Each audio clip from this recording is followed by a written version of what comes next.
Hey everyone. Okay, so we're going to move forward a little bit in feminism and get into the first wave. And just to be clear, we're talking about this from an American perspective. So while there are certainly aspects of the first wave from other perspectives that would be Eurocentric or Afrocentric or even Asian centric, we're coming at this from an American perspective. So, with that said, let's take a look at the first wave from an American perspective. So, when we think about the first wave in the US context, we really have to come at it looking from the perspective of the abolitionist movement. So we start really at 1840 and the World Anti-Slavery Convention, in which Lucretia Mott and Elizabeth Cady Stanton attend, and they go to London for the 1840 World Anti-Slavery Convention with the intention of being full participants. They go thinking that they are going to be able to speak on the floor, that they are going to participate at this convention alongside their male counterparts. They've been taking part in the anti-slavery movement in the United States, speaking on the streets, handing out leaflets, doing everything that other members of the movement have been doing as far as they're concerned. But when they get to the convention, they're relegated to second class status. They aren't allowed to speak, they are relegated to sitting in a separate section and clearly treated as second class citizens. It becomes at that point very clear to these women that without equal rights, they really don't have an opportunity to make realistic change in their society. Not for slavery, not for themselves, not for their children. And that's really when they start mobilizing in favor of their own rights as well. So they make the decision that they need to come up with a convention on behalf of women's rights. And 8 years later, we get the Seneca Falls Convention, and with it, the Declaration of Sentiments, which is really explicitly modeled on the Declaration of Independence. And this is really purposeful because the Declaration of Independence is still sufficiently new at that point in time. Keep in mind that this is 1848, so while the country has some legacy at this point, it is still new enough that there's memory of the creation of the Declaration of Independence. And it is still considered this very prestigious document, just as it is today.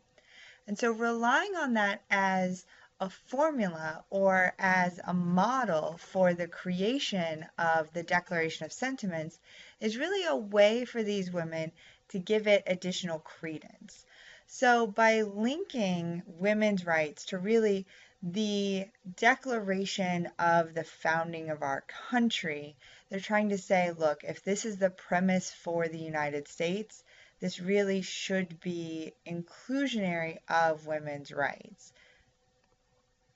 So from the very beginning, though, while we have this linkage between abolitionists and suffragettes, we also have some divisions within suffragettes, some things that are not necessarily clear to all women that are part of the movement and the men that were also a part of the suffrage movement that should be unified or that we should hold in common.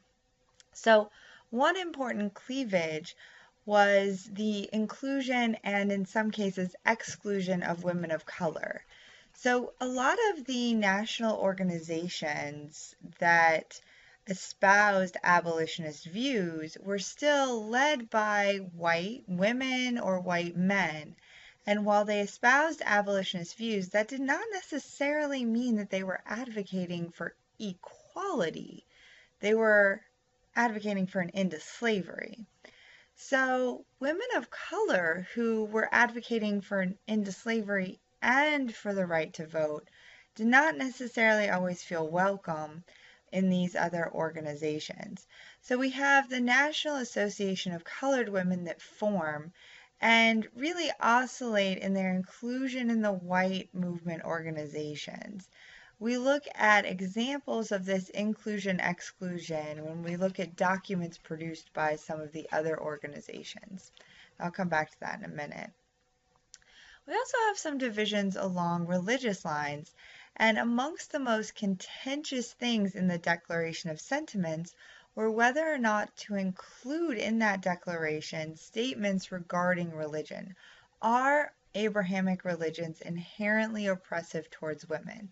And keep in mind that at this point, by Abrahamic religions, we're really referring pretty much Christianity, but really we could think about this as Abrahamic religions in general, even though Christianity would have been the dominant target at the time. The other point of contention, and this is one that notably Lucretia Mott really stood strongly for, but many other women were not sure that it should be included and were concerned that inclusion of workers' rights could be seen as undermining women's place in society and as potentially undermining some of the arguments that could promote suffrage, and that's demanding workers' rights.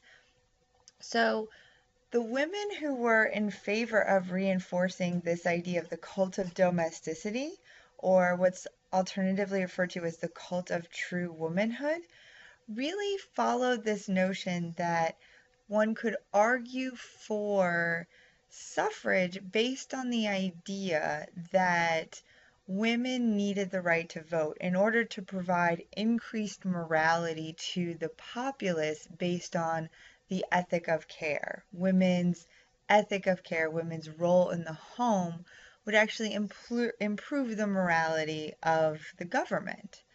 And in order to uphold that, they felt it was important, or they needed to uphold this cult of domesticity.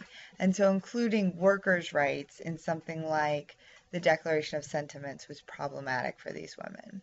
So these were some of the things that divided the suffragists on what should or shouldn't be included in their cause beyond just the notion of suffrage, as well as who could and couldn't be included. Another really important division was support for the 15th Amendment. Now, the 15th Amendment, if you recall, is the amendment that granted suffrage to black men. It is in particular black men. It's the first time in the Constitution that voting specifically mentions that it will be men and only men. It is males exclusively.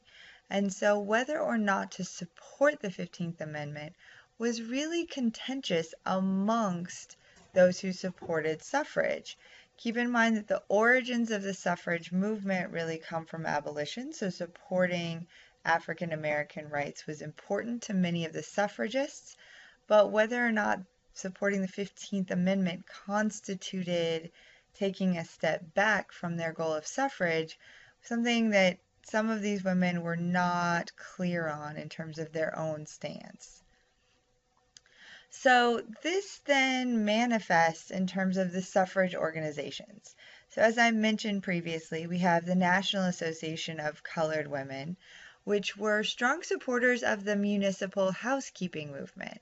So really drawing on this idea of you could have the cult of domesticity extend out into the public sphere, that one's womanhood and the extent to which womanness meant that you were a caregiver could mean not just caring for the family, but caring for your community, and that care extends. Now, part of this also meant that more so than some of the other groups, the National Association for Colored Women really broached class cleavages in a different way.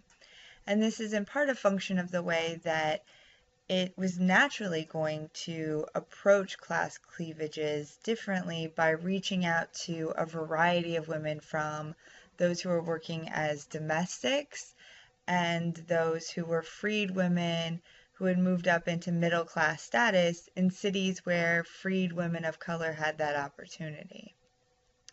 Now, we have a divide within the women's suffrage movement the organizations that were dominated by white women and those that either opposed or supported the 15th Amendment. Those that opposed the 15th Amendment split into the National Women's Suffrage Association. And they believed that only a national approach to suffrage would really bring the meaningful change that was necessary. So for them, the 15th Amendment represented a real step backwards. And therefore, they withdrew their support from the 15th Amendment and really challenged that as a step backwards for all women and as a moment in which the Constitution enshrined male-only suffrage. The American Women's Suffrage Association, in contrast, said that a state-by-state approach would also work. And they thought that by working through the states, and notably took advantage of the Western strategy, which is to say they looked at the way Western expansion offered opportunities to grant suffrage to women as another alternative approach, the idea that if they found enough states that were willing to grant suffrage, they could eventually hit a threshold in which national suffrage would become possible. Now, eventually, as we move forward through the suffrage movement, these organizations end up merging. After the 15th Amendment has been passed and we move into the First World War, we're really well past that, and we have NASA at that juncture, which is really just the merging into the National American Women's Suffrage Association. Now, in the First World War, we have a woman named Alice Paul, and one of her very good friends and fellow organizer, Lucy Burns, who end up really getting frustrated with the slow state-by-state and really traditional lobbying approach of NASA, and they form the National Women's Party and start really pushing for more dramatic change. So let's look at some of these early leaders. Some of these are women that you might be more familiar with. Some early leaders like Sojourner Truth. You read, hopefully, Ain't I a Woman? As well as Elizabeth Cady Stanton. We've talked a lot about her. Lucretia Mott, as well, as a woman that I've mentioned a couple times. Some of the later leaders as we get into the early 1900s. We get women like Carrie Chapman Catt and Alice Paul, Lucy Burns that I just mentioned.